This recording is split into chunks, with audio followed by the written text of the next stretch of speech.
Bom dia a todos, bem-vindos à tertúlia matinal e hoje o tema é autoconfiança bioenergética.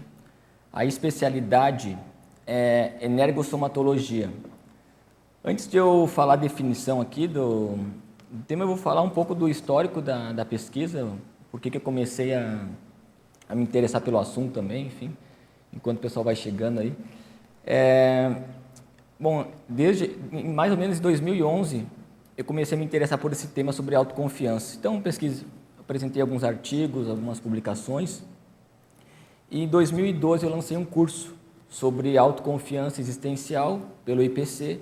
Aí, em 2013, lancei um curso prático de 2 dias, que chama o CAP, né? Curso de Aprofundamento Parapsíquico, que tinha esse viés dessa temática.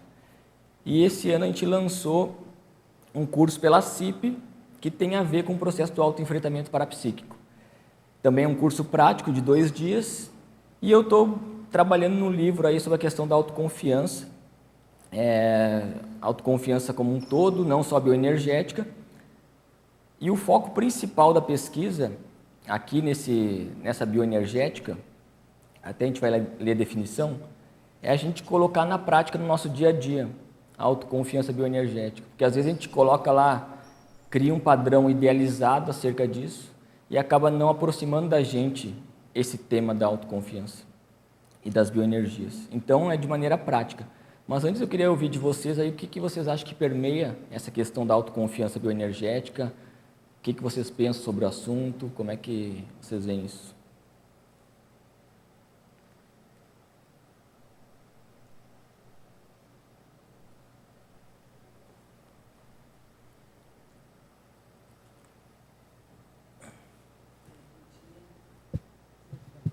Tá ligado? Bom dia, Gabriel. A minha questão da pergunta sobre autoconfiança bioenergética é a questão assim, a pessoa tem medo de encontrar suas próprias energias e por essa questão ela nem trabalha as energias direito, para não descobrir realmente. Então eu queria ver como é que a gente fura essa bolha, qual é o primeiro passo assim para levar para a prática mesmo. Esse ponto é bacana assim, nesse sentido que o processo energético, ele revela muito da gente. Então, na própria oficina DV lá que a gente faz pela própria CIP, a gente fala sempre isso. As nossas energias demonstram como a gente está também. Então, o que eu falo? Eu sempre gosto de falar. Não existe desenvolvimento parapsíquico sem autopesquisa. Quanto mais eu melhoro a minha autopesquisa, mais eu melhoro meu parapsiquismo. Então, se você quer melhorar suas energias, por exemplo, é importante avaliar quais são, por exemplo, aí a gente coloca a questão dos traumas, os traumas relacionados, por exemplo, a questão dessa parte energética. Às vezes, na infância, você teve alguma condição de medo de ver com CX. Eu passei por isso, então eu posso falar, porque eu tinha muito medo de ver com CX, eu via muito. E eu não sabia lidar com isso. Não tinha alguém que chegasse para mim e falasse, olha, isso aqui é assim, dessa forma, funciona, isso aqui é uma consciência, é um espírito e está tudo certo. É a tua realidade, só que a diferença é esse corpo físico. Então, falta essa instrução desde a nossa infância. Agora, outra coisa que tem que avaliar também é do ponto de vista multiexistencial. Será que no passado teve alguma situação que por você mexer com parapsiquismo, isso repercutiu que você, por exemplo, tirasse a tua vida? Isso pode ter gerado um trauma. Então, ressignificar esse processo ajuda a gente a melhorar esse contexto de energia. Mas aí vem as ferramentas que a gente pode utilizar. Essa questão da própria consciência terapia, você ir para a consciência terapia e ver, olha, eu quero trabalhar, melhorar minhas energias, por exemplo. Aí você vai lá, vão ver o que está por trás do processo, vão avaliar todo um contexto e você automaticamente vai começar a melhorar as suas energias. Outro ponto, vou para a Conscious, fazer consciência cobaia e procurar descobrir o que está por trás disso daí. Aí você vai fazer um mapeamento, vai conseguir identificar e vai melhorar as suas energias.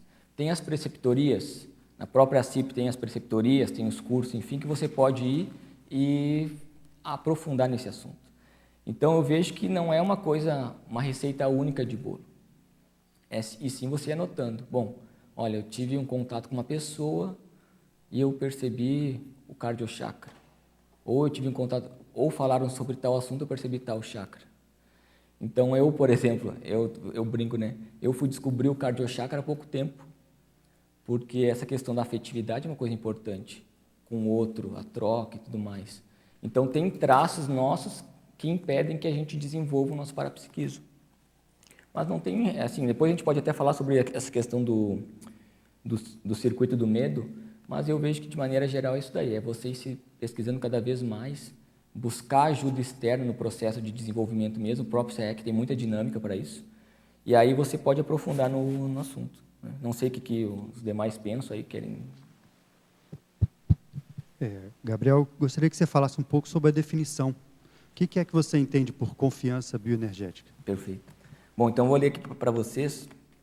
Então, a autoconfiança bioenergética é a capacidade de a consciência madura, frente ao seu processo evolutivo, aprender a confiar no domínio bioenergético pessoal, aplicando-o no dia a dia de maneira prática, a fim de melhorar o gabarito interassistencial. Então, eu vejo que a autoconfiança ela passa justamente por esse processo, de você conseguir confiar nas suas próprias potencialidades. Aí a gente poderia fazer um trinômio lá. A questão do autoafeto, a questão da autoestima, chegando na autoconfiança. Para você conseguir chegar nesse processo de auxiliar mais gente. Então, a autoconfiança não é para você simplesmente ir lá e dizer, eu sou o cara porque eu tenho autoconfiança, né, tô rasgando o céu. Não, na realidade é para... Até tem no DAC lá, o professor Valdo, ele traz assim, sobre a abnegaciologia. Ele fala assim, quem tem abnegação com equilíbrio, priorizando o que possui, faz tudo com eficácia maior. O amparador extrafísico faz o que pode para ela, e aí essa sequência lógica da interassistencialidade. E aí tem outra que ele fala a questão do... tá aqui, essa que eu queria ver. Quando se tem autoconfiança, não se torna apenas dedicada, mas abnegada, aí consegue resultados imediatos e avançados com a TENEPS devido ao contato com o amparador. Então, aí que está o grande desafio. Quanto mais a gente se conhece, desenvolve esse processo da autoconfiança, maior é o nível de afinidade com o amparador. Então, um resultado claro para mim é na TENEPS. Isso que a gente estava falando, dessas questões das reciclagens e tudo mais, eu comecei a ver que na TENEPS melhorou muito essa minha afinidade com o amparador. Então, ele começou a ter mais contato comigo, eu me permiti, pela questão da confiança pessoal, deixar ele adentrar mais, né? E a assistência melhorou. Então, realmente, a autoconfiança, o foco é a gente melhorar a nossa assistência. E no dia a dia. Porque aqui a gente pode falar sobre várias condições de autoconfiança e bioenergias avançadas também. Mas o meu foco é a gente trabalhar essa questão do dia a dia, porque é isso que vai fazer a diferença. Até a gente brinca assim, o pessoal fala assim muito sobre... Eu vejo, é muito importante, tá? Só para deixar ressaltado isso aí. O pessoal vai lá e estuda sobre comunex avançado, estuda sobre isso, aquilo, aquele outro, e sai chutando cachorro na rua. Né? Isso é uma brincadeira, assim, mas fica com raiva da pessoa que te cortou no trânsito, ou fica com raiva que a pessoa falou na tua frente, por exemplo. O que eu quero dizer com isso? É importante a gente estudar, pensar grande, estudar essas coisas avançadas, mas é importante também não esquecer do nosso micro-universo. O que está por trás dessa raiva? O que está por trás dessa insegurança? Entendeu? Para a gente conseguir ter uma coisa mensurável. E aí que entra a autoconfiança. Que quanto mais a gente se conhece, mais a gente tem autoconfiança. Mas eu descobri esse trafar aqui. Pô, que bacana. Antes você tinha ele, mas não estava mapeado. Agora você sabe que tem, e daí com isso aumenta essa autoconfiança, né? Agora, para você ter autoconfiança, o que você tem que ter como pré-requisito? Por exemplo, você precisa perceber as energias, domínio do EV, parapsiquismo num certo nível básico. O que você pensa nisso? Eu vejo que, do ponto de vista o EV é a chave de tudo, né? Se a gente vê assim, tudo que é publicação aí, o EV é a base de tudo. Então, se a pessoa não se dedica ao processo do estado vibracional, ela não está se empoderando dentro desse processo bioenergético. Então, o ponto principal é o estado vibracional. Colocar a meta. Bom, então, eu faço, sei lá, e até eu acho que no início tem gente que é meio contra colocar essas metas do EV diário, mas eu acho que até certo ponto é bacana para você poder aprofundar na pesquisa. Então, por exemplo, eu faço, sei lá, 20 EVs por dia. Beleza, estou lá, daí coloco a nota. Pego aquela tabelinha e coloco. De 0 a 4. Então, se eu não percebi nada das energias, a nota é 0. Se eu percebi com dificuldade, é 1. Se eu percebi com facilidade, é 2. Se eu percebi um EV bom ali, 3. Se eu percebi o ápice do meu EV, é 4. Você vai mapeando, aí aumenta essa meta. Agora, o principal é eliminar a preguiça, porque a pessoa às vezes fica lá, eu só vou trabalhar energia quando eu precisar. Então, em vez de fazer o processo profilático, ela acaba trabalhando só quando precisa, quando está assediada, quando está assimilada. E aí ela não desenvolve essa condição dela ter essa autossuficiência de trabalhar com as suas próprias energias. Então, vejo que principalmente é isso. E até eu falo aqui a frase no final ali esse é do Dicionário de Argumentos da Conscienciologia, que fala assim, às vezes precisamos ousar. Quem se esconde pelos cantos é vassoura. Por que eu trouxe essa condição aí? Porque a gente fala muito aquela questão do só põe em banca quem tem competência. Mas para você ter essa competência, você vai precisar se colocar em novos desafios. Você vai precisar, por exemplo, então eu vou fazer arco voltaico no fulano, vou trabalhar as energias assim. Há muito tempo atrás, eu lembro que eu não fazia TENEPS ainda, e eu falei, não, agora eu vou esterilizar energia para tudo que é lado. Aí eu ia no hospital, esterilizar energia, no ônibus, onde estivesse eu ia esterilizar energia. De vez em quando eu sentia uma rebarba. Mas isso me ajudou nesse processo de desenvolvimento. Então, por exemplo, alguém estava precisando de ajuda e ia lá fazer arco voltaico na pessoa. E assim eu ia. Aí o que eu descobri nesse processo? Tinha uma vez que eu estava no hospital e aí eu comecei a esterilizar energia. Percebi que tinha uma condição assediada lá. E aí olha como é que é essa questão do assédio, da intrusão pensênica e do autoconhecimento pessoal. Eu senti o amparo atuando forte lá, tudo certo. Aí quando eu pensei mal do médico que estava tratando mal a enfermeira, quando eu pensei, mas esse cara é médico e está fazendo isso aí.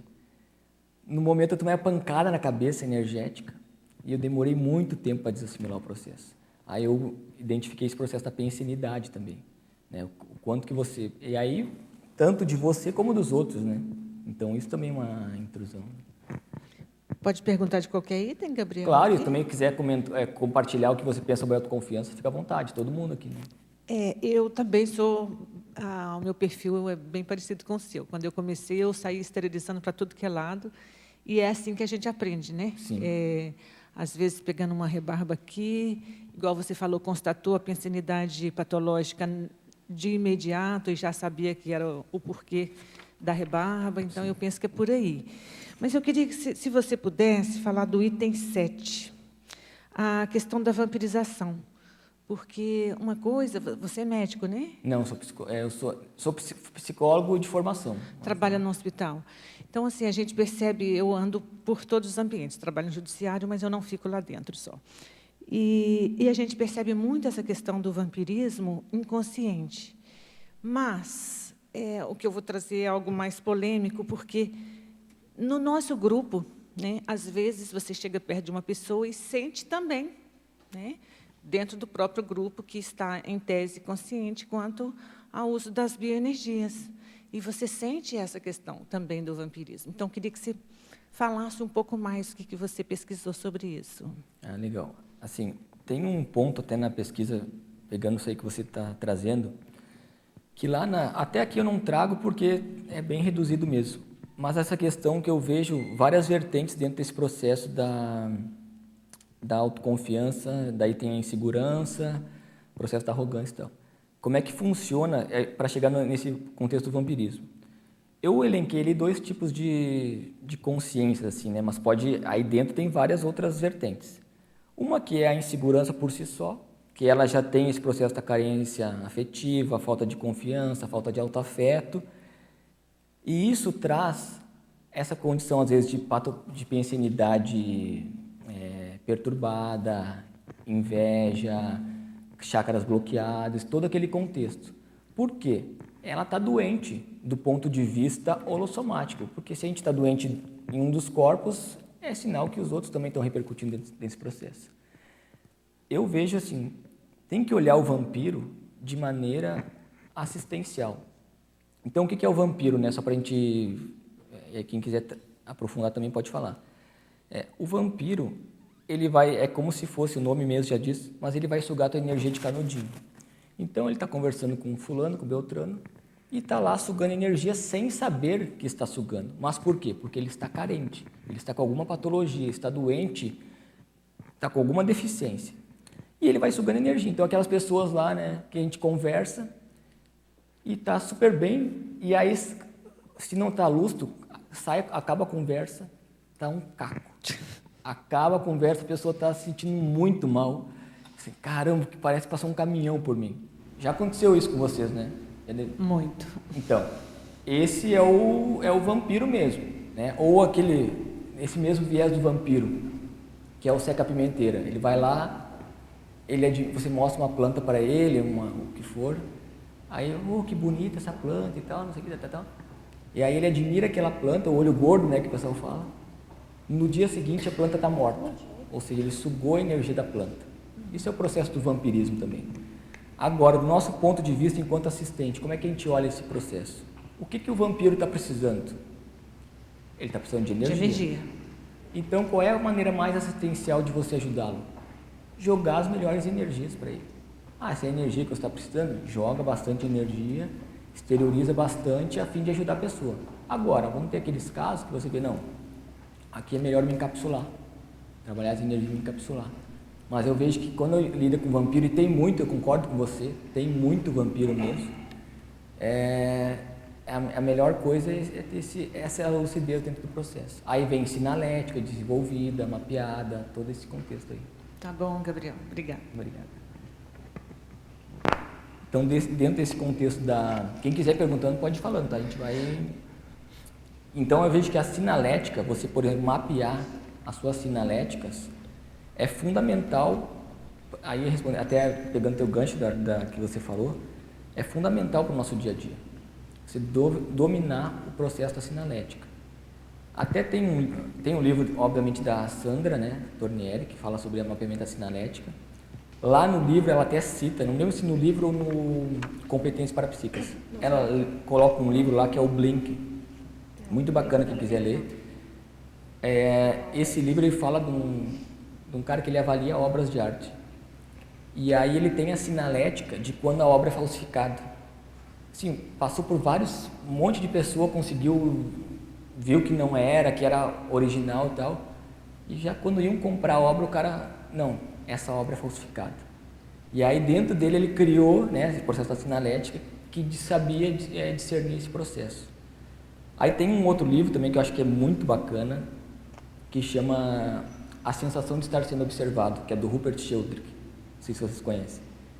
E lá ele é um biólogo, ele faz muita pesquisa, e lá ele fala de um processo da sinalética, a questão da maternagem, né? Então, quando a mãe, em vários horários, ele mapeou um monte de bebês e mães, enfim, quando o bebê está com fome, e pode ser em horários distintos, que normalmente ele não está, a mãe está em outro local, começa a vazar leite. Aí a mãe sabe que o filho está com fome. E em vários horários mesmo que ele não tenha comido. Então a gente começa a estudar um pouco esse processo dessa sinalética. E também só o fato, né, ele mesmo fala, só o fato da gente olhar para alguém já mexe na resistência da pele da pessoa, que é a resistência galvânica.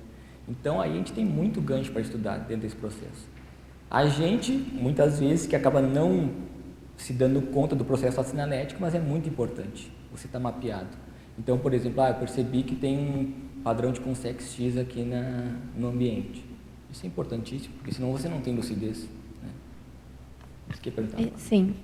Então, Gabriel, é muito interessante isso, né? Porque a palavra autoconfiança, dentro do processo parapsíquico bioenergético, vamos botar assim, relativamente nova, né? Vamos botar essa prática em função de que na antiguidade, ou se a gente pegar o nosso passado, toda essa parte de prática bioenergética muitas vezes era concentrado em determinadas pessoas, entre aspas, especiais, né, dentro da religião, ou que tinham aquela facilidade ou aquele dom, e que eram concentradas ali, e que as pessoas acabavam sendo ali omissas, ou elas acabavam sendo com relação ao que aquelas pessoas diziam em termos parapsíquicos, né?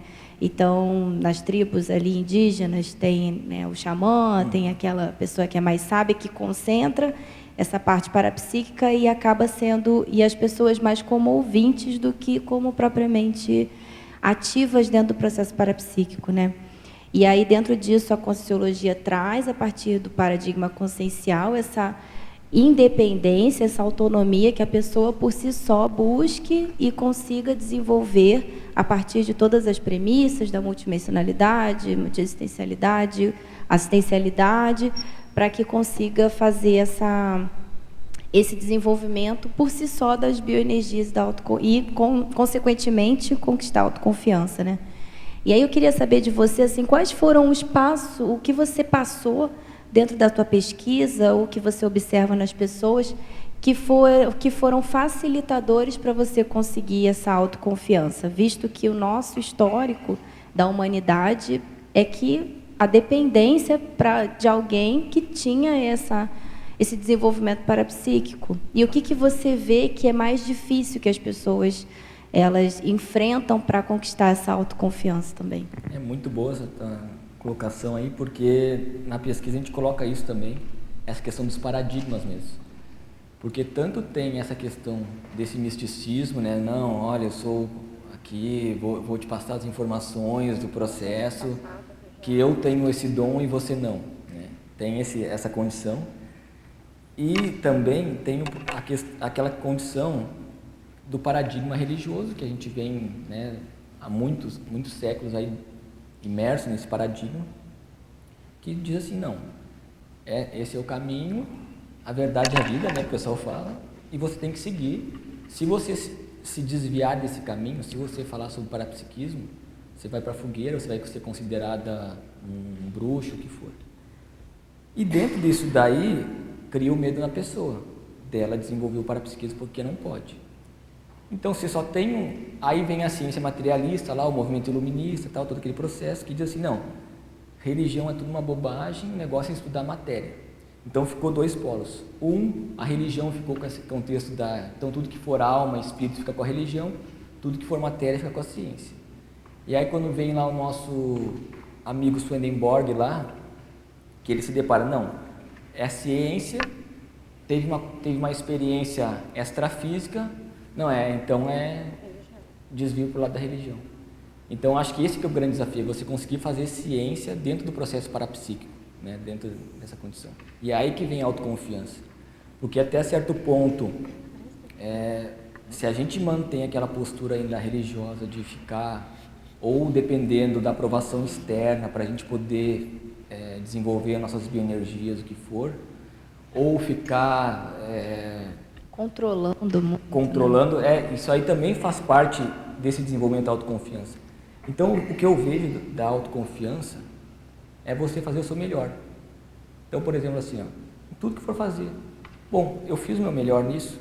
Bom, se fez, beleza. É claro que a gente pode melhorar, a gente vai melhorar muito ao longo da evolução, vamos cometer erros. Mas a gente sempre buscar isso daí. Se essa pergunta for respondida que fez o seu melhor, o resto é consequência, vai ajustando depois.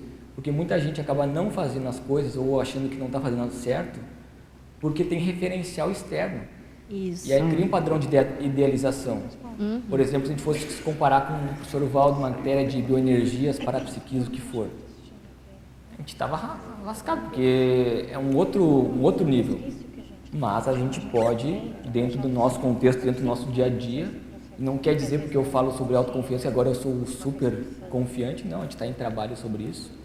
Mas é assim, dentro do possível, dentro das suas capacidades, a gente conseguir ajudar mais gente. E você acha, assim, para a pessoa conquistar isso, no caso, repetição, né, de exercício que você falou do EV e tudo, e qual que é, assim, a escala de que, não, meu parapsiquismo está ok, eu estou indo bem, como que você consegue fazer essa referência, assim, de dar essa certeza íntima a partir das sincronicidades, das observações? Como que você vê isso? Eu vejo da seguinte forma, avalie a TENEPS. Eu, no ano passado, eu fiz alguns cursos aí, fiz um curso específico que mexeu muito comigo, que me ajudou a ressignificar um monte de coisa. E fez uma reciclagem funda mesmo, assim, né? Foi um negócio bem profundo, que eu tive que me deparar com algumas situações, aquela questão a pessoa quando às vezes, e aí histórico de belicismo que foram em outras vidas, o guerreiro ele vai indo, não vai percebendo o problema próprio que eu falei do cardiochakra, vai criando essa couraça e não vai percebendo, ele vai simplesmente indo e aquilo é a maneira que a pessoa conseguiu lidar com o processo. Aí quando você começa a se deparar com os seus sentimentos, com as suas questões, é um mundo novo. Então isso aí mexeu muito comigo. E eu passei até esse ponto assim, que a gente fala dessa descensão cosmoética, passei por isso. E aí você fica, pô, mas, né, então realmente isso aqui eu tenho que trabalhar e tal, assim, assado, tem que reciclar isso. Mas eu nunca me senti tão forte, do ponto de vista assistencial, energético. Na própria TENEPS, senti um vínculo, uma afinidade, uma aproximação maior, um acoplamento maior com o amparador. Percebi mais confiança dentro desse processo. Então, um bom aferidor, na minha opinião, é a TENEPS. Você permitindo ter essa afinidade maior com o teu amparador, mostra que você já está mais... E até eu falei aqui, né, que o professor Waldo fala no dicionário de argumentos, ele fala sobre isso também. Então, eu vi na prática esse processo, né? Agora, uma coisa que é importante, aí vão ter vários tipos de autoconfiança. Desde a pessoa... tem um verbete da Valéria Bernardes que chama autoconfiança parapsíquica, que ela fala justamente sobre isso, de você confiar nas percepções pessoais e tal. Mas no meu caso eu vejo que eu tive que superar o medo de ver consciência, que eu tinha da infância. Quando eu era criança eu tinha muito medo de ver consciência, via, enfim. E aí, como é que eu fiz? Fui estudar o circuito do medo. Aí eu estudei lá o circuito do medo, todo aquele processo, enfim, e o processo de superação dele. Então, por exemplo, eu falava, qual é o lugar que eu fico com mais medo aqui nesse ambiente? Esse, então vou para lá. Apagava as luzes, ficava lá de olho aberto.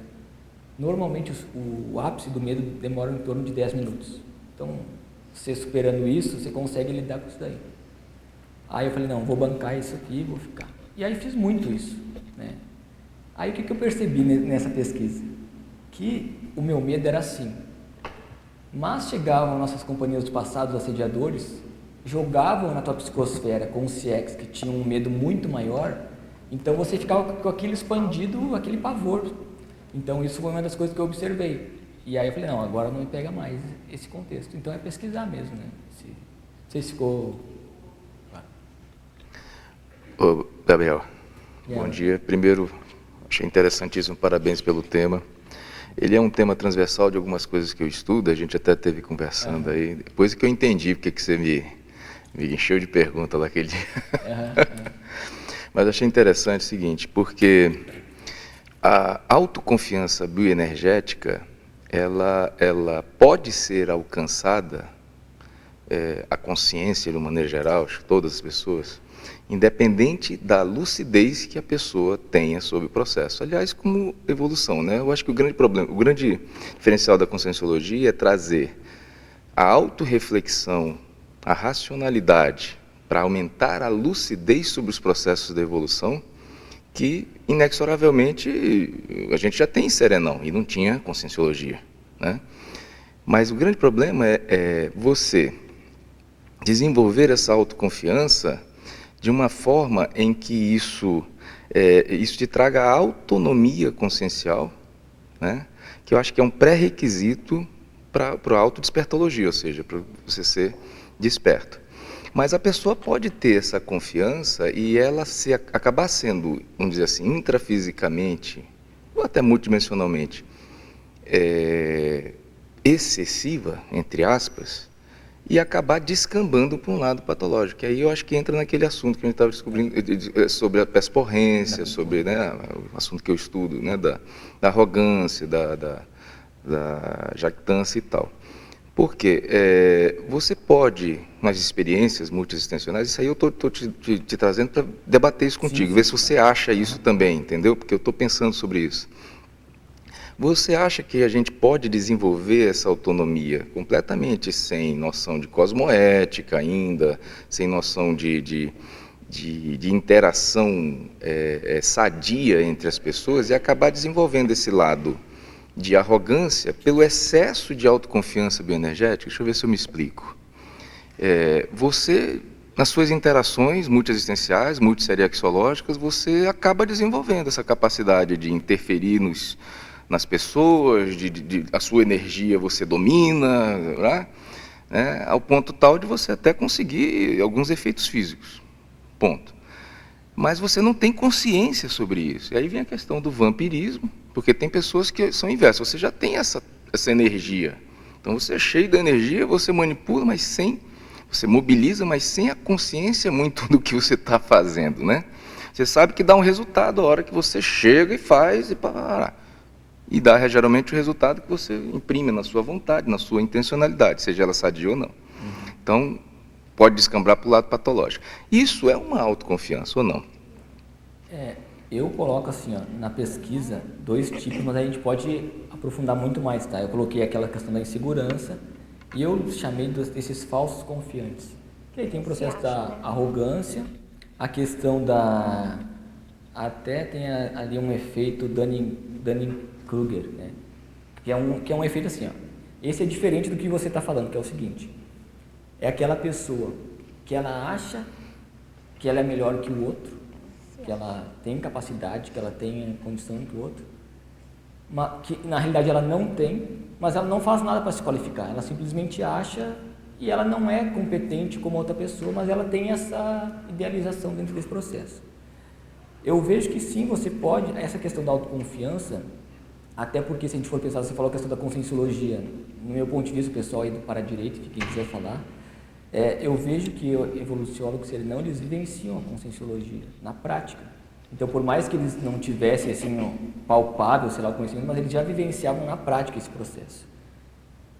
E aí tem um ponto que é o seguinte, você pode ter autoconfiança nas suas energias, bancar o processo e tranquilo, ok. Agora, um problema é quando você tem, que a gente falou da pesporrência lá, né? Quando você tem a necessidade de mostrar isso. Patológico. O patológico. Você tem a necessidade de mostrar. Não, olha, eu sou bom nisso. A pessoa é boa, beleza, ela é boa, energeticamente, tudo, do parapsiquismo. Mas ela tem essa necessidade de mostrar. Não, isso já é outra... É o patológico. Outra vertente. Estou falando, por exemplo, da consciência. Vamos pegar lá um assediador autoconfiante das suas condições bioenergéticas. Porque a gente está falando de autoconfiança bioenergética, né? Autoconfiante daquilo, quer dizer... Talvez um mega assediador ele tenha plena confiança do que ele sabe fazer. Entende? Ele tem intelectualidade, às vezes. A questão não é a autoconfiança, a questão que eu vejo é o qualificador aí do que você faz com isso aí, não é isso? Que é isso que a gente, refletindo sobre isso, que é o que você está trazendo aí né? Você levar até vários aferidores, você levar isso para um lado que seja homeostático, interassistencial e tal. Porque vamos pegar a média daqui. Eu acho que deve ter muita gente que já mexeu com parapsiquismo, com bioenergética, de muitas eras. Né? E com certeza tem a autoconfiança, mas faltam outros qualificadores, vamos dizer assim, cosmoéticos, para que a pessoa realmente utilize aquilo de maneira interassistencial. Entende? Então você pode ter aqui, inclusive entre agentes ressomados, parapsíquicos de alto nível, que o cara tem uma autoconfiança, só que alguma coisa está pegando nele que desqualifica aquilo para a interassistencialidade, por isso que ele ainda não... Entendeu? Porque o cara já teria condição bioenergética, vamos dizer assim, de ser um desperto. Mas está faltando a qualificação. E aí tem a questão do próprio livro da Alzira, que chama Intenção. Essa questão da gente medir a intenção, a questão da qualificação da intenção, né? Da gente fazer o porquê, para quê e para quem. Tem uma história bacana, que acho que você já deve ter visto, aquele livro Voltei, lá do Chico. o irmão Jacó, né, que é psicografado pelo Chico, que ele conta a história de um cara que ele tinha aí altos postos assistenciais na SOCIM, inclusive no Espiritismo, Federação Espírita Brasileira e tal. E aí, quando ele dessoma, ele se depara com a seguinte situação. Ele começa a ver que a aura dele, que chama de aura, né, é mais apagada do que outras pessoas que conviviam com ele, por exemplo, e que eram, digamos assim, passavam às vezes despercebidas desse ponto de vista de rótulos, títulos e tal. E ele começou a ver, caramba, o que está por trás disso? E aí vem a questão que você está falando, não, da intencionalidade do processo, né? Então, acho que vai por esse viés aí, né? Acho que você pegou bem a questão da intenção do processo. Porque, assim, não é uma questão só de autoconfiança, né? Você pode ter autodomínio das energias, você não vai ser um desperto, porque falta mais. Sim. E às vezes a gente tem a impressão de que, não, se eu tiver autodomínio das energias, eu vou identificar, eu vou fazer, eu vou acontecer, coisa. Não é bem assim. Né? Você deu um exemplo agora aí com relação aos amparadores, né? Que você viu que na hora que você mudou a pensanidade ali, na hora que você estava fazendo uma assistência da coisa, não bastou você ter a percepção, o controle das energias da coisa. Pá, recebeu o pancadão na cabeça e o trem não virou, né? Então, acho que é muito por aí. E a questão da sinceridade, né?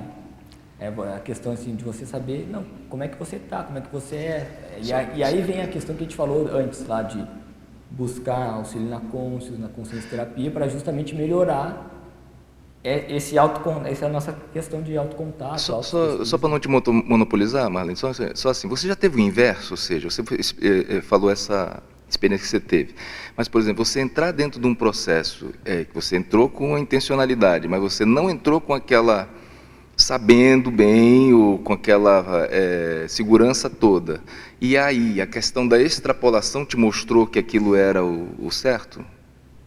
A gente já teve algumas experiências assim no passado, eu, por exemplo, às vezes tinha alguém estava doente, com câncer, alguma coisa assim, eu ia na casa da pessoa fazer arco voltaico nela. E tiveram algumas situações que ocorreram algumas sincronicidades de reconciliação da pessoa com o irmão, enfim, que eu estava envolvido nesse contexto aí. Mas assim, trazendo para o gancho até das sutilezas, né? Porque às vezes quando a gente fala assim do parapsiquismo fogos de artifício, né? Mas, por exemplo, já tive situação de eu chegar num hotel, começar a trabalhar com as energias, e aí tive a percepção assim, se nem tinha visto nada no ambiente, exterioriza a energia para o quadro. Exterioriza para o quadro. Comecei a exteriorizar para o quadro, estava escuro, fiquei lá 1 hora exteriorizando a energia para o quadro. Fui pesquisar depois, que quadro era esse, era de uma ponte, lá fui ver que tinha não sei quantos operários dessomados relacionados a essa... Então, olha a sutileza do processo. Não foi nada de fogos de artifício, nada, mas teve esse contexto de você estar sintonizado com o amparador, com a assistência e tal, né? Isso aumenta a autoconfiança, né? Com certeza. Então, Gabriel, eu queria só fazer uma parte aqui no que o Alan falou, que eu acho importante a gente lembrar que existe um verbete no DSC, se não me engano, é o Pandeirologia, que o Valdo fala de consciências que ao longo da holobiografia, da multiexistencialidade, elas se tornaram despertas pelo domínio energético inconsciente, né, que são imperadores. Ele ainda, inclusive, falou, muitos construíram cidades, mas não são despertos cosmoéticos dentro do conceito conscienciológico, dentro do paradigma consciencial, mas é aquela consciência que até os assediadores têm medo dela, por causa do domínio energético. Então, ele falou bastante disso no ano de 2013, né, nas mini-tertúlias, salvo engano, é esse verbete. Ele falou no conceito de desperticidade anticosmoética, que é o domínio energético de muitas vidas. Então, é interessante a gente... legal esse viés também. E daí também a questão dos... O domínio energético, imagina no passado, né? Não só a questão do parapsiquismo, a questão mesmo de fazer, que tinha que fazer um monte de coisa, né? Tinha que estruturar a sociedade. Vamos pegar lá a Grécia Antiga, né? Quando começou a noção de Estado. Então, aquelas pessoas, aquelas consciências que se destacaram na história, provavelmente dominavam já a energia de alguma forma. Por que o pensamento delas foi preponderante em determinado contexto geográfico? Então, assim, a gente tem que questionar a questão da dispersidade dentro do paradigma consciencial, que é o nosso objetivo, é óbvio, é o viés da cosmoética, é o domínio energético assistencial, e temos também que pensar nessa questão que existe, sim, os despertos, que até os assediadores têm medo de chegar perto. E tem muito a ver também com essa questão, até a gente coloca a questão do bagulho energético. Tem muita gente que mantém na sua casa essa questão dos bagulhos energéticos e tal, não consegue se desfazer dentro desse processo e não sabe por que a vida não vai para frente, porque ela não domina as energias, não tem autoconfiança. E tem as pessoas que são, elas mesmas, pela pensinidade, são umas pessoas bagulho energético, são uns bagulho, porque estão tão assediadas, bem nesse contexto que você trouxe, que assediador não chega perto. Assim, a pessoa está tão assediada, tem esse viés que a pessoa tem medo, também nem da pessoa, ou tem aquela que nem precisa assediar. Não, porque essa pessoa, ela mesma já está se assediando. Não é o conceito despertológico, não é o conceito de desperticidade conscienciológica, cosmoética, né? Que fique bem claro. Então, você pode ter consciência com alto domínio energético, tá? Mas na anticosmoética, lá embaixo, né? Porque o caso do mega assediador, ele tem domínio bioenergético, e outra coisa, eu imagino, penso que seja uma consciência extremamente autoconfiante. É isso que eu falo. Naquele viés dele. Viés. Tanto é autoconfiante que ele tem certeza que ele não precisa de reciclagem. Né? Então, esse que ele está falando, eu achei importante, assim, a autoconfiança com o qualificador, né? E só uma coisa, aquilo que o Valdo falava da desperticidade é o desperto da escala evolutiva, em que o autodesassédio permanente total é só o elemento mais característico, o desassédio permanente total, mas envolve toda uma série de fatores ali, né? Cosmoética, quando você olha pela dispersidade como nível da escala evolutiva, o desassédio permanente total é só aquilo que chama mais atenção na personalidade. Mas tem uma coisa aí, quando o mega assediador tem domínio de energia já, e ele consegue fazer a virada da mesa, né, ele sai do lado do mega assediador para começar a fazer assistência, ele vai aproveitar todo esse domínio, essa expertise energética que ele desenvolveu, né? Então ele vai conseguir, assim... Isso, ele vai fazer a transposição dos megatrafares dele para os megatrafores, né? Que é o caso do Rousseau, que o Valdo sempre comentava, né? Tem uma Quando ele faz a viragem, ele vai lá para frente muito mais rápido. Tem uma tertúlia do professor Valdo, que foi até ainda no Salão Verde, que alguém pergunta para ele como é que surgiu a ideia das bioenergias do estado vibracional. E aí ele fala, foi uma ideia que surgiu dos evoluciólogos, e especialmente estudando como que foi o processo de aceleração da evolução, né, dos serenões e deles. Então, surgiu a partir disso, né? Agora, o processo, Gabriel, contrário, né? Então, a pessoa já tem até um certo domínio, faz assistência, né, a TENEPS ali de ponta, mas ela ainda continua com um processo de baixa autoestima, né? O que você estudou sobre isso? O que você vê sobre isso? Eu falei no início até essa questão da gente buscar essa heteroajuda. Então, eu vou lá para Conscius fazer o Consciência Cobaia, vou fazer o Conscienciograma Sem Drama. Vou lá na CIP fazer preceptoria, porque eu trabalho com essa questão parapsiquismo. Vou na OIC fazer consciência terapia justamente para buscar ter mais confiança. O que eu vejo, a gente está primeiro... Aí tem aquela questão que a gente falou, até o pessoal aí, quem quiser comentar, enfim, sobre isso, pode ficar à vontade, tá? A questão dessa estima, né? Como que você se vê dentro desse processo? Às vezes, você pode... As relações do passado, por exemplo, da infância ou de outras vidas, podem fazer com que você foram a consequência de você ter esse medo, por exemplo, ou essa baixa estima, essa dependência da energia dos outros, né? A pessoa não se bancar dentro desse processo. Eu vejo que a melhor coisa é a gente se colocar em desafios. Eu sempre falo assim, se a insegurança, o medo está te dizendo para você fazer uma coisa, a não fazer, faz ao contrário. E aí, até pegando o gancho que foi falado da questão do mega assediador e tal, a pessoa tem confiança. E até eu posso usar o meu caso, não como mega assediador, que não lembro, mas já devo ter sido, né, passado. Daquele que eu falei da couraça, né, que você vai indo sem saber muito o que está fazendo, tem confiança, tinha confiança nas energias, mas quando batia nessa questão mais profunda, eu não sabia muito. Então a hipótese, eu levanto a hipótese, será que o mega assediador ele tem essa autoconfiança, mas ele não tem esse conhecimento do porquê ele está fazendo isso? Por que ele está fazendo isso?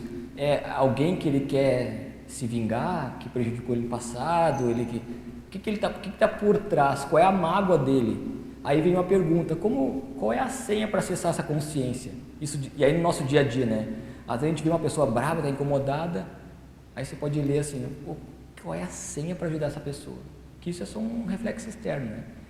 E aí já vem no gancho, você lê que é o seguinte, a gente se colocar na condição de assistente.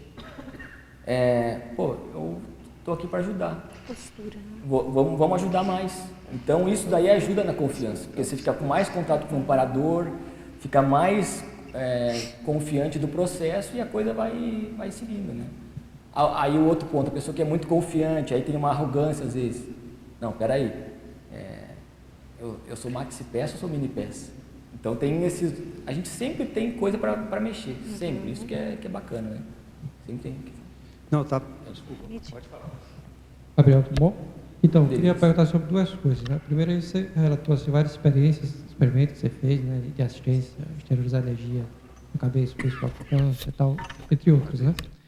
Então, eu queria saber como é que você superou a questão dos incômodos, né? Quando você entra na psicosfera da pessoa está com uma patologia dessa, um câncer, né?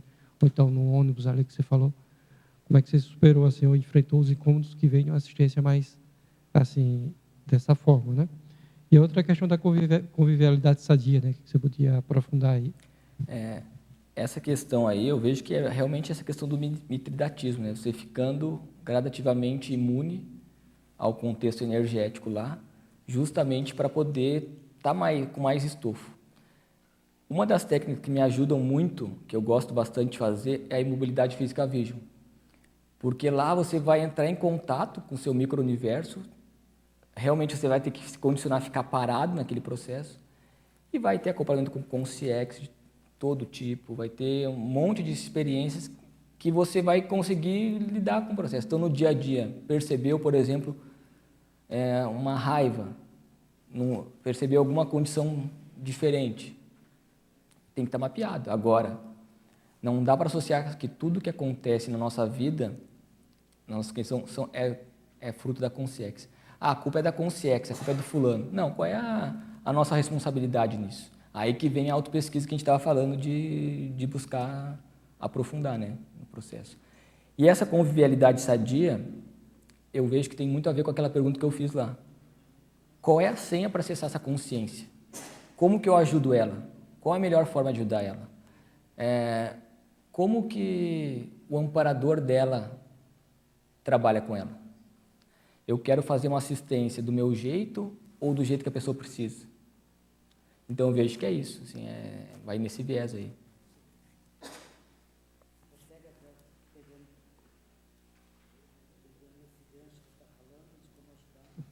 Tá ligado, tá ligado. Cadê? Pegando esse gancho de... eu participei de uma preceptoria em grupo lá no Rio, há 3 semanas atrás, lá na CIP, com o professor Mário, e uma das coisas que eu percebi é um mecanismo de fazer com que a pessoa crie sinapse para compreender o mecanismo de como ela funciona. Então, é muito interessante isso, essa questão de eu quero fazer assistência para a pessoa, mas o que ela realmente essa pessoa precisa, né? E de que forma que ela vai compreender? Porque se ela não fizer o caminho da compreensão, do entendimento e de formar o raciocínio, ela não faz a mudança. E essa questão de traumas também que foi falado, e também questão de infância, muito se vê, está tudo muito na infância, e se a pessoa consegue entender isso e ressignificar, ela faz as reciclagens dela, né? Mas sempre ela é que vai ter essa condição. Então, eu achei bem importante aí essa questão da autoconfiança, e realmente ela parte da autopesquisa, né? Não tem saída. Então, acho que é isso. É por aí mesmo. Bom dia, parabéns pelo tema, muito bom. Eu queria que tu ampliasse um pouquinho sobre essa questão da isca consciente. Eu tive uma experiência recentemente num campo que eu estava trabalhando de monitora e eu percebi nitidamente que tinha sido iscada, né? Porém, o processo assim foi tão forte, embora que eu tentasse, né, trabalhar com as energias e fiz toda a minha parte, né? Mas assim eu percebi a consciência comigo ali o tempo todo, né? Ao ponto de quase assim, digamos, eu passar mal mesmo, né? Literalmente, eu estava dentro de um campo, né? Trabalhando, né? Então eu sei que eu segurei o tempo inteiro do campo, né? E foi nítido. Chegou o final, eu estava muito bem, né? Digamos, né? Mas assim, essa questão de tu ter essa lucidez, tá? Eu estava lúcida, eu sabia, mas como ajudar mais, né? Porque eu procurava exteriorizar bastante energia no momento que eu podia ali. Mesmo assim, estava grudado, né? Literalmente falando a palavra, né? Então eu não sabia assim como fazer outras coisas que eu poderia, qual seria uma técnica assim para ajudar mais a consciência, porque ela estava muito mal assim também. Eu vejo que buscar, claro que isso aí falar é muito fácil, na prática a gente sabe que é diferente, mas assim, buscar ter esse entendimento. Então, quando a gente tem a consciência lá, ela está há milênios sofrendo, e nesses 5 minutos aí que ela entra em contato com a tua psicosfera, isso já serve para ela ter esse bem-estar e até criar novas sinapses para poder ser assistida, né? Poder ser encaminhada. E você, se tem um mal-estar, também é momentâneo dentro desse processo, porque você está percebendo o que ela está sentindo, isso, na minha opinião, é positivo. Claro, tem aquele caso lá que daí que eu falei que eu comi bola, enfim, mas que é positivo no sentido que você está predisposto, está percebendo, porque muita gente, às vezes, é como, eu faço analogia com o chão, né? As nossas energias é que nem quando o chão está sujo ou limpo. Quando o chão está sujo, um fio de cabelo que caia mais, você não vai perceber. Quando ele está limpo, um fiozinho que cai, você percebe. Assim são com as nossas energias. Quando a nossa psicosfera está tomada, está cheia, nossos chakras bloqueados, você não vai perceber mais ou menos a energia, que está tudo ali contaminado dentro do processo. Quando está limpo, você percebe. Então, isso é bacana porque mostra que a gente está mais perceptivo dentro do processo. Quando a gente tem esse entendimento que a consciência ali está precisando de ajuda, muda a nossa visão. Então, em vez de a gente ficar egocentrado, não, é a minha dor, o meu sofrimento. Não, peraí, tá, estou sentindo aqui, como é que eu posso ajudar? Estou sentindo a dor dela, mas vamos trabalhar energia. E aí tem um ponto que é assim, muita gente vai dormir, por exemplo, assediada. Por preguiça, não trabalha as energias, e aí enfiou o pé na jaca, né? Então eu vejo que assim, é fazer o autodesassédio imediato. Percebeu? Desassedia. Na hora. Então trabalha a energia na hora. Exterioriza na hora. Trabalha o EV. Ah, demorou um pouco mais? Beleza, mas... Mas assim, a questão foi muito intensa, porque eu estava num campo, eu não podia parar com o trabalho, entende? Sim, Essa sim. foi a experiência, né? E, ao mesmo tempo, assim, estava difícil de eu me manter até, assim, lúcida, né? Com todo o trabalho as coisas que eu entendo de exteriorização, diz assim, né? Eu procurei fazer tudo o que eu sabia, mas, assim, quando eu me abaixava, assim, quando eu tinha que ajudar ali, me dava tontura, mas eu me mantive firme, Sim. né? Eu mantive Isso que é firme. bacana. E eu percebi mesmo essa consciência. Daí eu fiquei avaliando o que ela tinha a ver comigo, lógico, né? Porque deve ter algum processo, né? A ver comigo e com o trabalho que estava sendo feito, né? Não, e assim, isso faz parte do trabalho, do desassédio. Sim, é.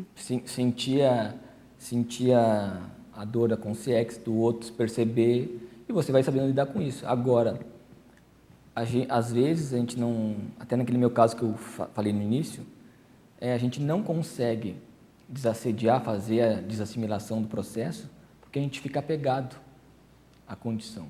Ou ruminando sobre aquilo, ou ruminando sobre alguém, ou pensando sobre aquela pessoa, ou pensando sobre por que ela te fez aquilo, e não consegue desapegar dentro. Então, eu vejo que essa questão de trabalhar esse desapego dentro do processo é muito importante. Até estava lendo o pessoal falando um livro assim, fala como é que o pessoal pega um macaco na Tailândia. Eles colocam em cima de uma árvore uma abóbora grande e colocam uma laranja. Colocam em volta de uma laranja uma abóbora grande. Quando o macaco pega a laranja e ela está dentro da abóbora, ele pode tirar a mão e sair, né? Mas ele não consegue tirar junto com a laranja. Então, como ele não quer perder a laranja, ele fica lá agarrado, não quer soltar, e aí consegue pegar ele. Então, assim, tem tudo a ver com essa questão do apego mesmo, dentro desse processo. Então, isso daí é muito sério, né? Qual é o nível de apego que a gente tem com as coisas ainda? Então, eu vejo que mapear isso ajuda no processo de desassédio também. Ok, obrigada. E aí, quem mais? Então, acho que outra abordagem que a gente pode fazer é a questão seguinte: quando a gente começa a sentir o incômodo, né? Os incômodos da assistência, assim, da consex mais, que está mais necessitada, e não simplesmente querer se livrar daquele incômodo, né? Mas sim trazer ele para você, para a sua energosfera, né? Para o seu centro de energia, e fazer assim a assistência mais intensa ali, né? Não simplesmente querer exteriorizar energias para se livrar daquele incômodo, né? Ou espantar com sexo, espantar, né? Trazer a consex para a sua energosfera, né? E dessa forma causar uma assistência mais intensa ali na consex, né? Você tem um verbete sobre resgate na baratrosfera, né? Sim. Esse verbete eu acho que ajuda no entendimento desse processo. Agora, até a experiência, essa questão da refratariedade, né? Eu achei interessante que eu comecei a pesquisar sobre isso, mas aí eu fui no Megacons lá e eu comecei a ver o campo que forma ali no processo do debate, o próprio Moacir ali, enfim. E eu comecei a ter um entendimento um pouco melhor sobre essa questão da refratariedade, aí até pensar sobre a questão do serenão, então, que é uma refratariedade não de afastar no sentido de expulsar a consciência, alguma coisa assim. É uma refratariedade que ela não consegue, a energia é aglutinadora, ela é acolhimento, tem acolhimento, é positivo, mas a consciex ou a consim não consegue adentrar pelo nível de patopensimidade do processo. Então, essa refratariedade aí que a gente fala cosmoética tem a ver com isso, né? Dentro desse processo, de não expulsar e você acolher o processo todo. Aí seria outra questão, né? Eu estou falando assim, na hora que você acopla com a consex para assistir ela, né? Você não querer afastar, mas sim receber aquilo ali e assistir, sabe? A postura que você falou a refratariedade é outra questão, né? Isso é diferente, né? Não, sim, mas aí que eu estou querendo chamar a atenção do ponto de vista de você ter esse processo de não ter receio mesmo de acoplar com a consciex e tudo mais e trazer para a tua psicosfera sem problema. Mas aí que vem a questão do acolhimento, porque você está mais junto com o amparo, porque daí dentro do processo. Mas vão ter consciex que não vão conseguir chegar devido ao grau de perturbio dentro desse processo. Mas realmente eu concordo com você, essa postura de você ter esse acolhimento, onde for, na TENEPS, no dia a dia, de acolher e deixar ela imersa mesmo, é bacana. Agora, tem outro ponto aí que é o seguinte: quanto tempo a gente precisa para desassimilar com essa consciência? Isso já pode ser feito de maneira mais rápida. Às vezes, vou ficar dias com a consciência. Beleza, é um caso à parte, tranquilo. Mas às vezes a gente fica nessa daí e acaba esquecendo de fazer o dever de casa. Aqui entra o paradoxo, né? Quando você age assim, a desassimilação é mais rápida ainda. Perfeito. Porque a assistência é mais eficiente. Perfeito. Né? Perfeito. Gabriel, tudo bem? Beleza. Então, a gente foi para um lado da história aí, falando da questão da autoconfiança em relação ao mega-assediador, que não tem cosmoética e não qualificou isso, né? E aí eu fiquei vendo essa frase aqui de baixo, né? Eu achei muito engraçado. Às vezes precisamos ousar. Quem se esconde pelos campos é vassoura. Então seria o contrário da pessoa não usar, não ter autoconfiança com as bioenergias e não utilizar o potencial assistencial dela. Então, assim, esses dois extremos. E aí eu também fiquei pensando assim, será que nessa virada do mega-assediador, e que eu acho que é a condição nossa hoje, assim, de querer usar essas energias a favor da assistência, será que tem esse momento que a gente fica que nem vassoura, aí perde a confiança, não quer usar, fica com medo? Com certeza. Eu vejo que, até eu tirei essa frase do dicionário de argumentos lá, porque eu vejo que é bem isso mesmo. E aí, por isso esse às vezes, né? É você estar predisposto para o trabalho. E vem muita condição de mini peça. Eu estou escrevendo um verbete sobre mini peça, e aí eu falei, não, agora para ser mini peça eu tenho que ficar recluso, silencioso e era isso. Virar vassoura, né? Eu pensei nisso. Então eu fiquei um tempão pensando sobre isso. Agora, a mini peça é você, claro, entre outras vertentes, é você estar predisposto para assistência. É você ver o que necessita. Bom, agora é importante você ficar no bastidor lá, só esterilizando energia para dar força para o professor, para quem está lá atuando, beleza. Não, mas agora é bom você estar na vitrine, porque para fazer assim, assistência assim, assim, assim. Então eu vejo que é você realmente estar predisposto para o trabalho. Independente da posição que você esteja, você está aberto. Agora, tem gente que não toma a frente de algumas condições justamente por estar pelos cantos. Não, mas eu não sou capaz. O que a gente falou lá dos paradigmas. Não, mas quem sou eu para fazer isso? Não, só o fulano pode fazer tal coisa. Eu não tenho condições disso. Então eu vejo que essa confiança vem disso daí. Você está predisposto para o trabalho, né? E aí a repercussão, novamente falando, é diretamente na própria TENEPS, né? No dia a dia.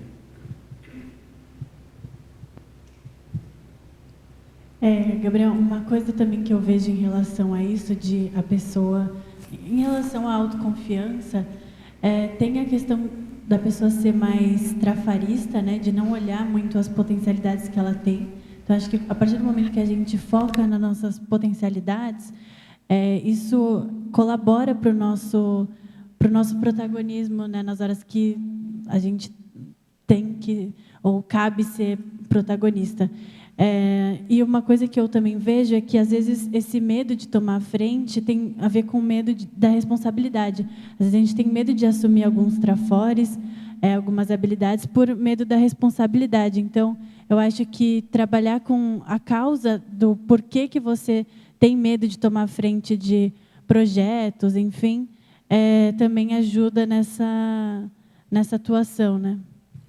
Eu concordo e vejo que até eu coloco lá, né, essa questão do desenvolvimento. Claro que eu acho que aqui eu fui um pouco radical, poderia ter colocado possível, né, podia ter feito mas eu coloquei ali do desenvolvimento, do ponto de vista de desenvolvimento parapsíquico, só não investe em desenvolver a autoconfiança bioenergética quem não quer assumir a responsabilidade de fazer a assistência mais qualificada. Eu penso dessa forma assim, a gente assumir a responsabilidade interassistencial, não que você vai ser carregar o peso do mundo nas costas, nada disso, mas de você ter esse processo da qualificação constante mesmo, que vai gerar mais responsabilidade. Quanto mais você vai amadurecendo, mais vai tendo responsabilidade dentro desse contexto da interassistência. E aí vai gerando autoconfiança. As experiências que você vem tendo vão te dando essa autoconfiança gradativa também, né? Então, isso também é uma condição importante. Isso que você está falando das experiências, eu lembro do Valdo comentando sempre, né, que ele falava assim, não, eu tenho autoconfiança, eu tenho confiança no meu taco, né? E como que eu tenho isso? Ele falou assim, depois de muito tempo mexendo com energia, tendo contato com os amparadores, tendo experiências parapsíquicas de todos os tipos, as erradas, as que deram errado, as que deram certo, aí você tem aquela confiança tranquila, né? Vamos dizer, aquela serenidade de saber que uma coisa é uma coisa ou não é, né? Que é o discernimento, né? Uhum. Então, acho que assim, a confiança de fato, ela, né, nem a falta de confiança, nem o excesso de confiança, mas a confiança na medida exata, né? Que é o discernimento, né? Ela vem após o acúmulo de experiências e da sua análise em cima delas, né? Então, a melhor coisa para ter autoconfiança é você botar, né, a cara a tapa, fazer tudo que tiver que fazer para o certo e para o errado, para você poder depois chegar naquela síntese que vai te dar autoconfiança. E aí vem muito o processo esse que você falou mesmo, né, do desenvolvimento constante. A própria Madame d'Espérance, lá, que ela escreve no País das Sombras, lá fica claro esse desenvolvimento dela com relação ao parapsiquismo. Como ela começou, não sabendo nada assim, e tendo que aprender na marra o negócio, e depois como que ela ficou do ponto de vista interassistencial. Isso daí nos mostra o seguinte, é aprendizado constante. Aqui a gente tem quantas ferramentas? Pô, só no CEEC, quantas dinâmicas tem de tudo que é tipo, para todos os gostos, os cursos das ICs, enfim, a gente tem ferramentas hoje para desenvolver. E ainda assim eu vejo que muitas vezes a gente assume a postura de não, dá muito trabalho, não, pô, mas está tudo otimizado. Outro ponto que é o seguinte, sempre o outro pode te ensinar alguma coisa. Às vezes a gente pensa assim, não, mas fulano já aprendi o que tinha para aprender com a pessoa, por exemplo. Ou, esse aí não... A questão da arrogância, né? Não está gabaritado para me ensinar. Mas a gente pode aprender com todo mundo. Então, todo mundo vai ter algo a acrescentar. Então, eu vejo que isso daí ajuda muito, porque a tua experiência vai ser diferente da minha. E a gente trocando, pô, os dois crescem junto, né? Então, eu vejo que é isso aí, você tá suar sangue mesmo dentro desse processo. Não dá para ficar perdendo tempo assim, né? Então, tem coisas que já foi, né? Gabriel, em cima disso que o Eduardo está falando, eu concordo, ouvi o Valdo falando várias vezes isso, e um dia desses eu estava numa dinâmica parapsíquica com um fenômeno de psicofonia, e a Consciex falou para uma pessoa exatamente isso. A pessoa estava se queixando de uma assistência falha, né? Enquanto aprendizes, é óbvio que a gente não vai conseguir fazer tudo certo. A gente está aprendendo, então, às vezes a gente vai acertar, às vezes a gente vai errar. E a Consciex falou uma frase que me chamou muita atenção e vem de encontro ao que você está falando aí. Ela falou que a interassistência é sempre um aprendizado para o assistente e é sempre uma oportunidade há muito esperada pelo assistido. Então, quando a gente começar a pensar nessa questão da autoconfiança e fazer conjuminar com a questão da interassistência, a gente vai adquirindo a autoconfiança porque a gente sabe que vai ter o amparo e sabe que, mesmo com o amparo, às vezes vai falhar alguma coisa, né? Porque não existe evolução. Se fosse assim, todos nós já estaríamos num patamar muito mais alto, né? E isso a gente sabe que a evolução é em conta-gotas. A aprendizagem... ainda mais numa condição que a gente está começando uma ciência, igual você falou, um dos maiores desafios é experimentar parapsiquicamente a ciência, a conscienciologia. A gente está começando, está engatinhando, no contrafluxo, contra tudo, né? Todas as linhas de conhecimento vêm contra a gente, acham que a gente é místico, aí os outros acham que é materialista, e a gente fica no meio, tendo que ter um jogo de cintura, tendo que apresentar o laboratório consciencial, tendo que ter autoridade moral no assunto. Isso, de fato, é complexo, mas eu só consigo enxergar essa questão da autoconfiança a partir da interassistência. Porque aí a gente sabe que, mesmo que der errado, você fez o melhor e você fez o que os amparadores estavam esperando. Quem não estava aqui nas tertúlias e mini-tertúlias, quando o Valdo falou que quase dessomou com aquele ataque das 5 consciex assediadoras, né? Então, quer dizer, e ele ainda falou, se eu errasse, eu não estaria errando sozinha, eu estaria errando junto com um grupo de consciexes amparadoras. Então, a gente não pode ser ingênuo e achar que vai acertar em tudo. A gente vai galgar de conta-gota, eu vejo assim. Acerta aqui, erra um pouquinho ali, depois já aprendeu aqui, não erra mais aqui, acerta ali, e é um crescendo até a gente chegar aí aos novos patamares. Eu lembro até que teve uma mini tertúlia que o professor Valdo estava falando sobre a questão que as nossas amizades raríssimas, que a gente tem que ser amigo dos evoluciólogos e dos serenões, que são os que mais têm paracicatrizes. E até eu trouxe essa pergunta para ele, começar uma reflexão mais, né? Eu falei, cara, então as coisas que eu faço hoje, que eu acho que estão certas, no futuro eu vou ver que não estão, e isso se torna esse contexto da paracicatriz. Então, realmente, eu acho que isso que você falou é bem positivo mesmo, é fazer o melhor. Mas sabendo que não vai estar sempre tudo certo, e também até tem aquele verbete lá, assistência do assistido, que ele fala o seguinte, que só o fato de você, do assistido se permitir, né, essa condição de ser assistido, já é uma assistência para o próprio assistente. Então, essa interassistência acontece o tempo todo. Então, não é uma via única. Então, olha, daí a questão da gratidão frente à pessoa que você vai ajudar, né? Então, isso daí é muito sério. Muda esse viés de, não, tá tudo certo aqui, eu sou o cara e vou ajudar a pessoa. Não, é uma via de mão dupla. Eu vejo que é bem por aí mesmo, né? Agora, você vê isso, como isso que a Marlene falou, é importante, como muda tudo, né? Uma coisa é a sua autoconfiança individual, outra coisa é a sua autoconfiança como elemento de uma equipe, equipinho ou equipex, né? Muda tudo, né? Até o nível disso que a gente entende como autoconfiança muda, né, do conceito. Não, e até a questão, por exemplo, num próprio caso de poltergeist, né? Você vai lá, vai fazer um desassédio. Então, sempre aquela condição, se tem uma pessoa na equipe que não está muito confiante das suas energias, do seu processo emocional, o que for, ela vai comprometer o grupo todo. Então, até tem um livro que chama Poltergeist de Guarulhos, não sei se vocês já viram. Ele mostra exatamente essa condição do desassédio e da importância da pessoa estar confiante na sua sinalética, confiante no trabalho todo que está rolando, né? Então, isso é importante, né? Essa condição aí, para não comprometer o grupo mesmo. Bacana. Não só não comprometer, mas eu acho assim, a sua confiança fica muito maior quando você está participando de uma equipe, né, assistencial, né?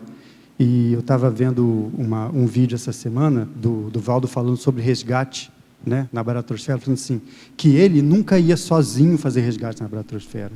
Era sempre com uma equipe, né? Ficava uma parte do lado de lá e ele como sim projetada, né? Então, tem coisas que, por maior que seja a nossa autoconfiança, a gente não faz sozinho mesmo, né? Faz. No grupo, a gente fica bem mais fortalecido. Bacana. Gabriel, eu estava olhando os itens e você colocou aqui homeostase holossomática. Daí eu pensei na questão da higiene consciencial. Meio que senti falta do termo aqui, higiene consciencial. A gente pode colocar assim, é que, como eu falei, essa pesquisa aí, ela vem de cursos e tal, que a gente vem fazendo, e aqui foi o resumo do resumo. Tanto é que eu até falei, tinha comentado com o Eduardo, que eu nem ia trazer nenhum impresso, para não direcionar, enfim. Mas eu acho que pode, sim, com certeza. E porque, onde você indicaria, assim, que é o processo de manter a sua homeostase, né? Mas, assim, ter uma referência de uma higiene, né? Ou de uma homeostase, como que tu vê, assim? Não sei se tu entendeu o que eu quero dizer. Tu cria, né, uma referência, né? Para ter essa homeostase, não? Bioenergética, que eu digo. Sim. Você está falando a questão das energias, né? E aí esse padrão sadias, homeostático de referência. Isso. E isso é uma coisa positiva, por exemplo, quando você teve uma experiência e aí você teve sentiu esse padrão homeostático, enfim, e aí você deixa marcado isso, não, olha, isso daqui é uma coisa que eu consigo ter no meu dia a dia, que eu consigo chegar. Então, quando eu estiver lá ruminando, pensando o que for, mal de mim, mal dos outros, eu vou lembrar disso daí. Aí vem a ferramenta, né, para fazer isso. Por isso que eu falo o seguinte, eu gosto de fazer assim. Primeiro, desassedia. Trabalha a energia até desassediar o negócio. Então, eu vou fazer EV até ficar desassediado. Depois, eu vou pensar o que aconteceu, por que eu tive essa intrusão, por que eu tive esse assédio, por que rolou tudo isso. Mas primeiro se desassedia. Eu vejo nesse viés aí, de você fazer o dever de casa bem feito com EV e depois refletir. Aí, você pode criar esse padrão aí, né, homeostático de referência. Mas aí tem as gradações que a gente estava falando. Bom, eu senti que eu cheguei num teto. Bom, então vou buscar ajuda. Vou lá fazer curso, vou fazer consciência terapia para poder mudar essa condição, esse patamar. Porque às vezes a gente fica lá, lembra daquela janela de Johari? Que só eu vejo, que os outros veem, que eu e os outros veem, que ninguém vê. Então, às vezes a gente não está vendo e precisa do outro para ajudar nesse processo aí. Então, é isso que o pessoal está falando.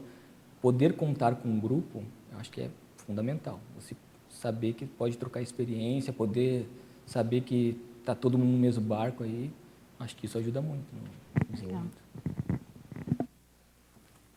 E aí, pessoal? Então, aí tem a questão da psicometria de ambiente. Se quem quiser ir perguntando, pode ir perguntando, tá? Fique à vontade. Aí a condição da sinalética que a gente mapeou antes, o próprio processo e da psicometria de ambiente. Então, eu cheguei no ambiente. Como é que está esse ambiente? Está mais positivo? Está mais nosográfico? Esse objeto na minha casa que eu tenho há muito tempo, por exemplo. Vou fazer uma psicometria, vou me permitir. Isso é mudança de patamar também. E autoconfiança.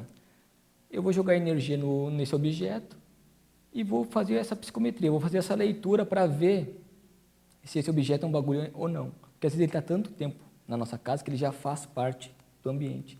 E a gente não reflete sobre isso. Então, fazer esse dever de casa ajuda no desenvolvimento do nosso parapsiquismo. Então, assim, eu procuro usar isso como regra minha, assim. Cheguei no ambiente, a primeira coisa é fazer essa psicometria. Como é que está o ambiente? Como é que não está? Que consex tem aqui? Quais são as sinaléticas que eu estou percebendo? Que sinaléticas eu não estou percebendo? Porque tem uma condição que é a seguinte, ó. Às vezes a gente já tem essa sinalética, como hipótese nossa, mas a gente não coloca em prática. Então, você pegar um caderninho, anotar suas sinaléticas e colocar lá, ó, eu já tenho mapeado essas tantas sinaléticas. Essas outras são hipóteses. Mas já começa a colocar em campo para você ir descobrindo elas, para você desenvolver nesse processo. Então, depende da gente, né, dentro desse processo aí. E aí, o que vocês acham que isso ajuda no processo ombro a ombro com os amparadores? Qual é a opinião de vocês sobre isso? O que isso ajuda na nossa assistência? Eu conseguir mapear o ambiente, conseguir dominar a sinalética, fazer o meu dever de casa.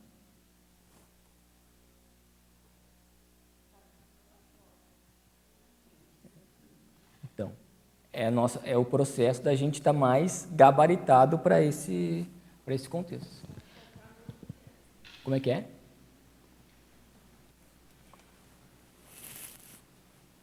Se você está aware, está lúcido, você vai dar muito menos trabalho para os amparadores que estão com a visão de conjunto da assistência, porque a gente só tem uma visão intrafísica mínima, né? Eu acho aí que 1% é o que eu costumo pensar.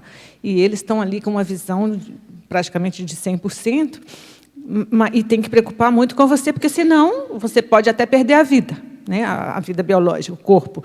E se você está aware, eles já podem focar numa outra condição, né? Uma assistência mais atacadista.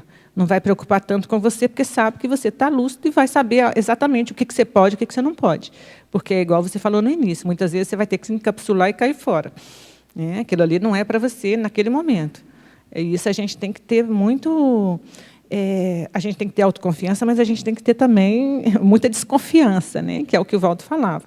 Muitos países ele não foi, porque ele próprio falava, os amparadores não me deixaram ir nesse local. Falou que nessa vida isso não era para ele. Então, assim, a gente está caminhando, né, para isso, para fazer as psicometrias, e mesmo num local, tem locais na Europa que a gente olha assim, pela internet, pelo computador, e já fala, não, isso aqui não dá ainda. Né? Vamos com calma. Então, a gente tem que ter muita lucidez para não dar trabalho e para a gente se manter íntegro. Na minha experiência, tem mais a ver com essa psicometria usada dessa forma aí da assistência, a qualidade mesmo, o volume de energia que você vai usar naquele momento, naquele contexto, com aquela consciência, né? Porque, às vezes, é uma qualidade de energia, vamos dizer, mais densa. E, depois, às vezes, é uma qualidade de energia mais sutil, entende? Então, eu acho que a sinalética e essa leitura da psicosfera vai ajudar nisso. Na qualificação, na qualidade daquela energia. Qual é mesmo, né? Naquele tipo de abordagem, qual é o tipo de energia que você vai usar? Que, às vezes, é uma energia bem mais sutil, mais leve. E, outras vezes, não. É um negócio mais parrudo, mais diretivo, né? Então, para mim, acho que seria nesse aspecto aí que me ajuda. Então, sempre mapear nesse contexto. E, pelo que você está falando, não sei se eu estou certo, pelo que eu percebi, é qual a demanda do trabalho. Isso. O que precisa. E como a gente está falando de bioenergia, né? Que Qual é o padrão de energia? Oh, desculpa. Qual é o padrão da energia que é apropriado aqui e agora? Entendeu? Agora, Hermânia, como que você vê essa questão do acolhimento? E, por exemplo, vamos supor que eu e você, a gente chegue para fazer uma assistência a uma pessoa. Eu, um jeito um pouco mais, às vezes... diretivo. Gaúcho de ser ali, em reciclagem. E você mais processo de acolhimento. A pessoa vai responder, a consciência, o consciente vai responder a isso também. Sim. Então, eu vou estar lá, às vezes eu chegar lá, né? E não, mas precisa de uma... É o bate e assopra, né? Como é que é esse acolhimento aí? Como é que você vê essa questão? É isso que eu estou falando, porque, para mim, essa questão do acolhimento tem a ver com a sutileza ali da energia, né? Que é como você falou, essa questão do cardiochakra, é quando você usa mais energias desse padrão cardiochakral, mas não no sentido emocional, vamos dizer assim, como é? De estar com. Não, é o contrário, né? É do acolhimento... ok, eu te aceito, estou aqui para ajudar, né? O que é que é preciso fazer agora, de que forma a gente lhe acessa, com esse tipo de personização. Isso vai baixando as defesas da autoconsciência, ela vai ficando mais molinha, vamos dizer assim. E aí é mais fácil de você acessar. E eu vejo que nessas horas, esse padrão mais sutil, que vem do cardiochakra, que está ligado também ao mental soma nesse momento, né? Não é aquela cardiochakralidade ligada ao subcérebro abdominal, é diferente. Aí ajuda nessa abordagem, vamos dizer assim, do acolhimento. Trazer ela para o colo para poder assistir. Entende? E outras horas não. Outras horas é o limite, é a impactoterapia. Calma aí. Não é isso que você está falando. É o contrário. Você dá o limite. E não é assim. Então, eu acho que esse mapeamento, essa forma de perceber em que momento faz isso ou aquilo, em que padrão de energia que eu vou usar, é que eu acho que tem a ver com isso que você estava perguntando. Como é que a gente faz, né? E aí é que eu acho que, até pegando o que a gente falou lá no início, essa questão da autoconfiança para ser usada no dia a dia. Então, tem que ter autoconhecimento, tem que ter essa sinceridade, você tem que se conhecer dentro desse processo assistencial para saber confiar nos amparadores do trabalho para poder, não, peraí, essa assistência aqui vai permear. Claro que daí a gente tem que sempre dar aquele desconto lá dos 30% nosso, né? Não, acho que é uma coisa séria, não, dá um desconto. Pode ser que não seja, né? Beleza. Mas o que eu estou chamando a atenção é o seguinte, é você estar aberto para isso. E não achar que vai fazer uma assistência da minha maneira, só da minha maneira resolve, ou só da do outro resolve. Não. O que precisa? Qual a demanda? Aí vem a competência. Você vai se qualificar para ser mais competente para ajudar o maior número de pessoas possíveis. É um paradoxo, né, isso aí. Você conseguir, você precisar se qualificar cada vez mais para poder ajudar um maior número de pessoas. Porque você acha que só do meu jeito tá bom, ou é só o meu público assistido. Mas por que você não ampliou esse grupo ainda? Por que a gente não expande a nossa assistência? Porque tem tipo de consciex que vem na tua TENEPS e outras ainda não. Tem a ver com a nossa competência. Quanto mais competente a gente for, mais o amparo consegue atuar. Gabriel, só porque está bem dentro do que a Hermânia está falando, eu acho que tem muito a ver com o acolhimento técnico e o processo da empatia. Então, porque uma coisa é eu querer fazer do meu jeito. A outra coisa é eu já estar com o olhar do que o outro precisa. Então, acho que isso já vai muito mais dentro dessa percepção mais descentralizada do próprio ego e mais voltada para aquilo que o outro precisa, né? Uhum. Então, acho que a empatia nesse processo faz muita diferença. Eu vejo por esse viés também. E também tem um ponto que é o seguinte, aquela questão do ego, né? Até tem a própria pirâmide do Maslow lá mostra a questão das necessidades básicas. Para a gente ter um contexto da própria assistência, a gente tem que começar com a autoassistência. Então, aquele negócio, a máscara do avião cai, você primeiro coloca em você, depois coloca no outro. Então, quanto mais a gente faz isso, mais a gente está qualificado para assistir o outro. E isso é importante também, porque às vezes a gente vai lá, e eu quero ajudar o outro, e estou ajudando, mas estou me prejudicando dentro desse processo, né? Aquela síndrome, a Madre Teresa de Calcutá, que ela dava a comida dela para os outros e ela estava se matando. Então é importante, acho que tem que ter permear essa questão, porque condição egóica na palavra em si sempre vai ter algo, mas a questão vem a intenção. O que você quer com aquilo? Por que eu estou fazendo isso? Por que eu estou ajudando essa pessoa? Por que eu estou fazendo? Qual é o meu ganho secundário com relação a isso? Mas eu vejo que buscar formas de acolhimento é fundamental. Acho que eu queria fazer uma colocação. Aqui é o seguinte, a conscienciologia é uma ciência. Então, baseado no que você fala, né, sobre o EV, manter-se energeticamente equilibrado, eu acho importante. Só que a gente tem que considerar que a gente, na vida, é um Big Brother. O tempo todo você mudou. Eu estou dentro desse ambiente aqui, tem consciências e consciências aqui, em muito maior número. Eu saí, né, vou lá para a feira, outro local, já é diferente. Então, a gente tem que estar o tempo todo fora, manter-se esse padrão energético. A pessoa tem que ter muito cuidado, né, que você está assim, o tempo todo sendo, né, tanto por um lado, né, positivo como negativo. Então, né, porque, por exemplo, você pega uma luz, você entra numa escuridão de uma floresta, daqui a pouco é tanto inseto ali que aquela luz desaparece. Então, a gente tem que estar o tempo todo, né, como tipo, não dá para mim entrar. Por que eu digo isso? Porque antes de eu ser da conscienciologia, eu não fui espírita, mas eu ia muito centro espírita. E me veio essa mensagem aqui, que por 2 vezes lá, eles tinham assim um campo de desobsessão em que a consciência fazia psicofonia. E por 2 vezes, quando eu fui lá para ser atendido, uma vez a pessoa que veio assim, eu segui esse rapaz, ele estava correndo na praia, poxa, achei legal, eu gostei e fui atrás. Mas quem é você, não? Eu fui um pescador que tinha morrido afogado, entendeu?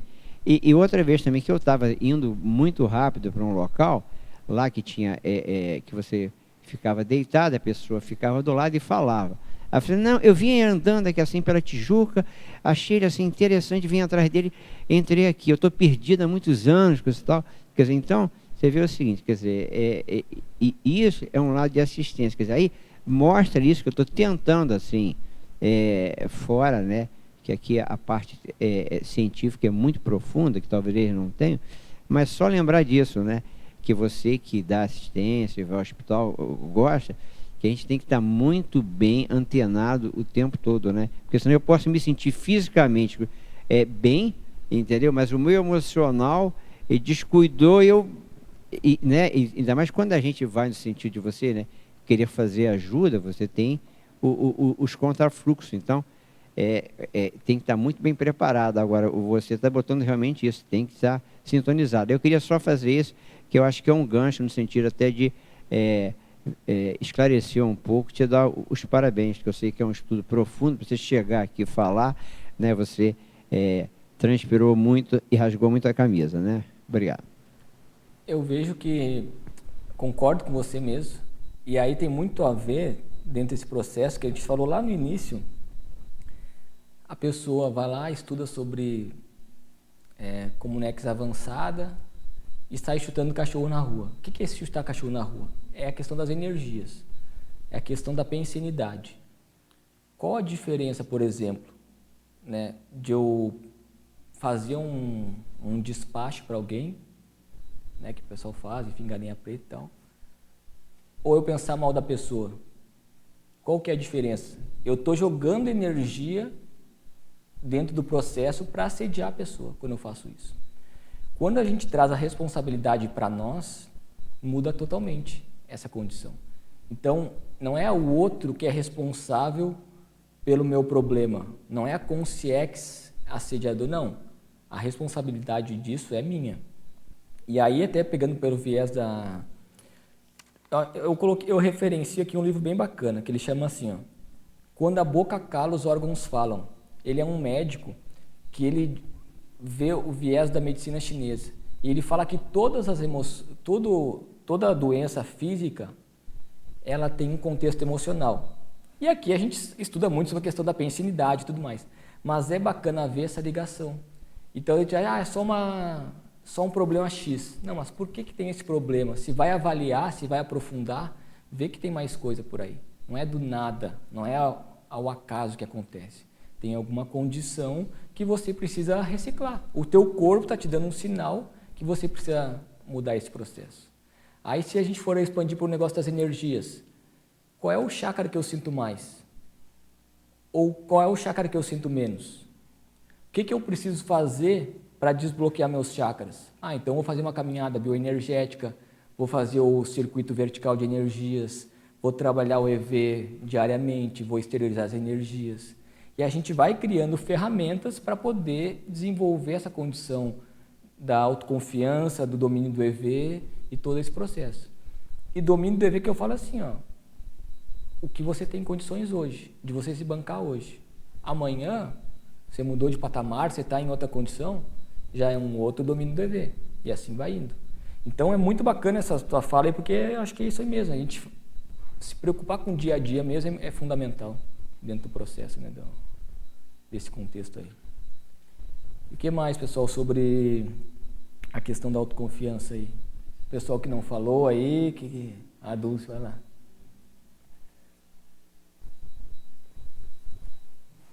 Gabriel, parabéns, tá? E eu queria saber, você comentou ainda há pouco, achei bem engraçado, que você estava reciclando o seu modo gaúcho de ser. E eu queria que você comentasse com a gente, compartilhasse o que você já observou dessa relação, dessa reciclagem desses traços aí que compõem esse gauchismo aí, que eu não sei exatamente do que você está falando, em relação a essa autoconfiança bioenergética, porque eu penso que deve ter uma relação muito forte, né, com a maneira que a gente se manifesta, enfim, e essa autoconfiança, né? Que tem tudo a ver com o processo da autopesquisa. E a pessoa, eu quero melhorar meu parapsiquismo. Então, se pesquisa. Faz as duas coisas juntas, né? Quanto mais eu me pesquiso, mais eu melhoro meu parapsiquismo, mais eu melhoro minha assistência. Eu vejo que no meu caso, até falei no início, a questão que eu participei o ano passado de um curso que me mexeu profundamente, assim, fez uma reciclagem boa. E aí passei por um contexto de descensão cosmoética e tudo, eu me coloquei nessa condição, né, de procurar ver, assim, mais detalhes da interassistência.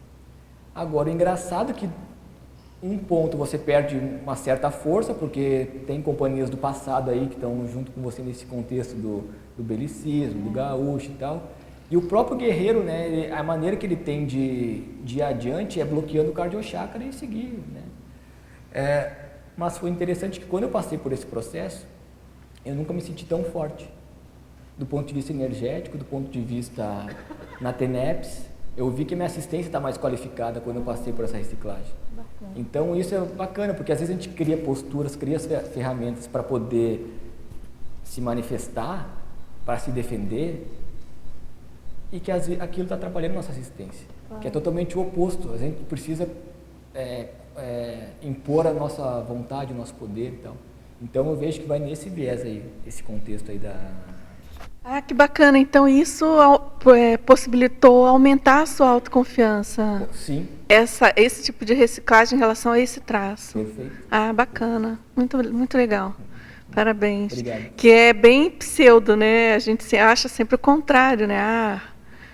Ser forte, assim, obviamente forte para os outros, vai me fortalecer no todo, e não necessariamente, né? Sim, é aquele negócio, você, e aí vem muito a questão da intenção mesmo, é você saber por que você está fazendo as coisas, é mudar o viés, mudar o foco, a maneira de enxergar mesmo. Quer perguntar? Gabriel, parabéns, primeiro.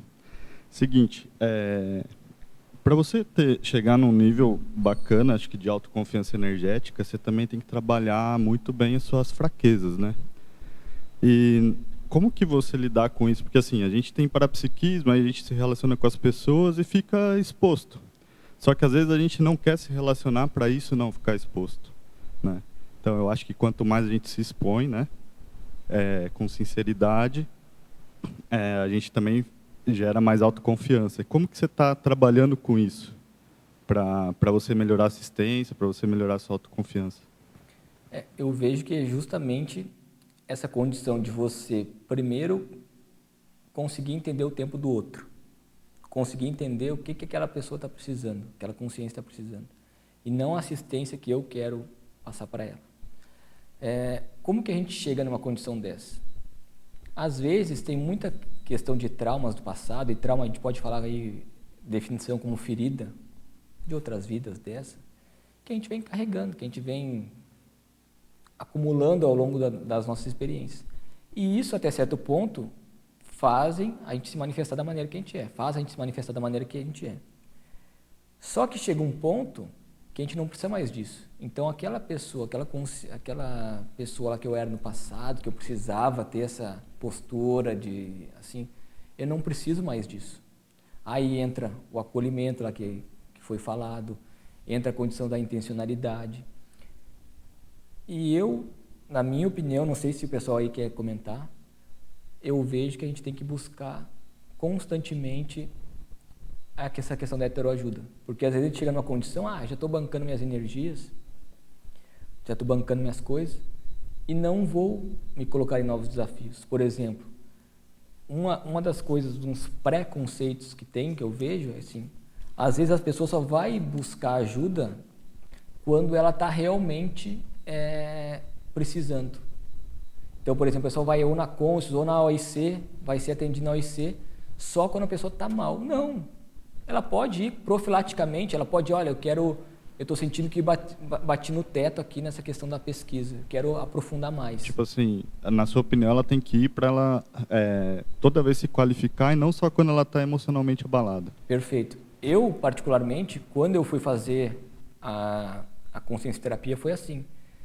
Eu cheguei e falei assim, estou bem na minha autopesquisa, já tem um monte de coisa aí, tá tudo ótimo. Aí eu falei assim, e aí a Elisa, né, que é minha mulher, enfim, ela falava muito da consciência terapia. E eu, a questão da arrogância, tudo, tá tudo dominado aqui, não precisa. Mas daí chegou um ponto, mas ela parou de falar. Aí chegou um ponto que eu falei, não, mas eu vou colocar a minha autopesquisa à prova. Cara, daí quando eu fiz isso, o negócio foi... Aí mexeu bem. Então eu vi assim, eu tinha chegado num teto que eu não estava enxergando, e quando eu me coloquei à prova, eu vi que o negócio precisava, e tá tudo certo. Né? E bacana que assim também, eu vejo que quando a gente desarma, né? Até os pato-pensenes, até de assediadores com a gente, né, começam até a melhorar, né? A gente fica até com a cabeça mais livre, a gente fica, sei lá, com mais autoconfiança, autonomia, né? Então, bacana. E até o próprio professor Valdo fala mesmo assim, sinceridade significa autoconfiança. Então, do ponto de vista holossomático, você ter esse conhecimento, por que, por exemplo, tem situações de retrocognições que a gente não tem? Porque a gente não tem maturidade o suficiente ainda. O ideal seria a gente já ter essa maturidade e saber, não, isso aqui eu tenho que recompor e tal, e vamos em frente.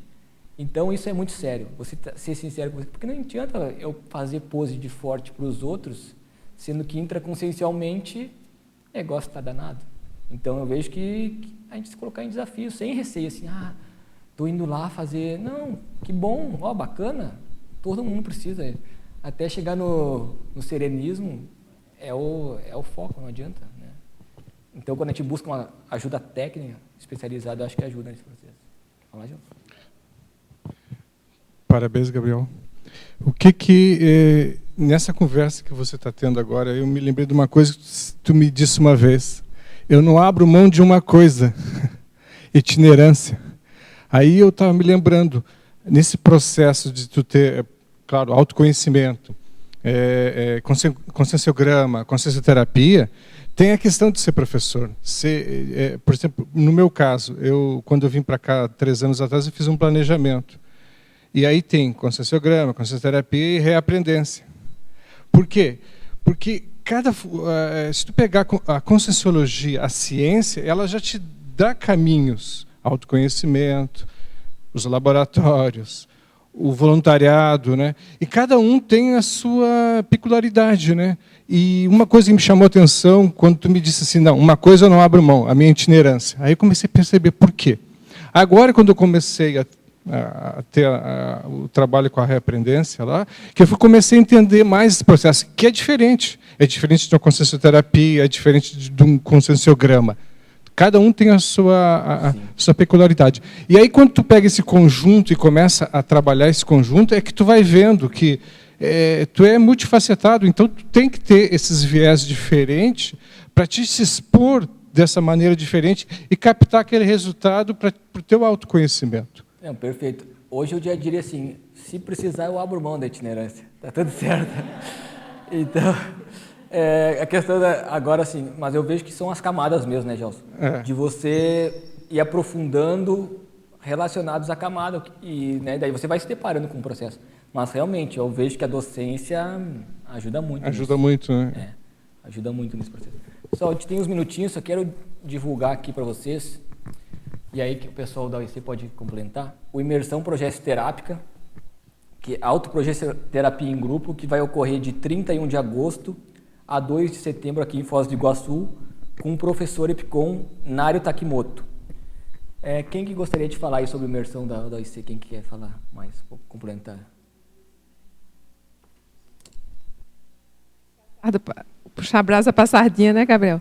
Então, eu acho que esse curso é bem interessante desse ponto de vista também, né, que você estava falando da questão da autodefesa, né, porque ele ajuda a gente a verificar onde que a gente precisa ou não mais de algumas defesas, até por conta da progessoterapia. Que eu estou querendo ligar uma coisa à outra, né? Que às vezes a gente tem uma dificuldade aqui no intrafísico. E, muitas vezes, numa projeção, numa progessoterapia, os amparadores ajudam a gente a ver aquele aspecto de outra forma. Então, estou puxando assim, o viés para... O que eu acho importante nesse curso é isso, essa possibilidade de você fazer uma progessoterapia, né, resolver no extrafísico, junto com os amparadores, questões que, às vezes, estão emperradas aqui, né, no intrafísico. Então, na minha experiência, esse curso ele traz muito essa possibilidade. E além da própria terapia de grupo, né, que tem, e o próprio atendimento junto à paraconsciencioterapia também, né, com o Epicom e tal. Então, é um curso que realmente mexe muito. Então, fica o convite para todo mundo. Quem quiser participar, mais informações aí, a gente passa depois. Quer falar mais? Você tem mais divulgação ou não? Não. Tá. Não, é que eu ia falar... Está funcionando? Tá. Eu ia falar antes da divulgação, mas agora até tem a ver com o processo, né, do curso.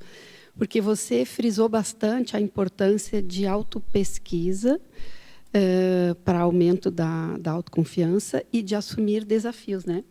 Então, eu acho que assim a gente pode pensar num nível de ampliação de autocognição que amplia a sua autoconfiança. Por quê?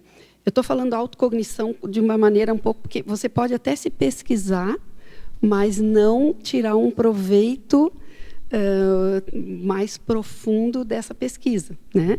A autocognição, você realmente conhecer mais sobre essas facetas, né, que o Gelson estava falando. E aí, em que sentido que eu vejo que isso tem a ver com...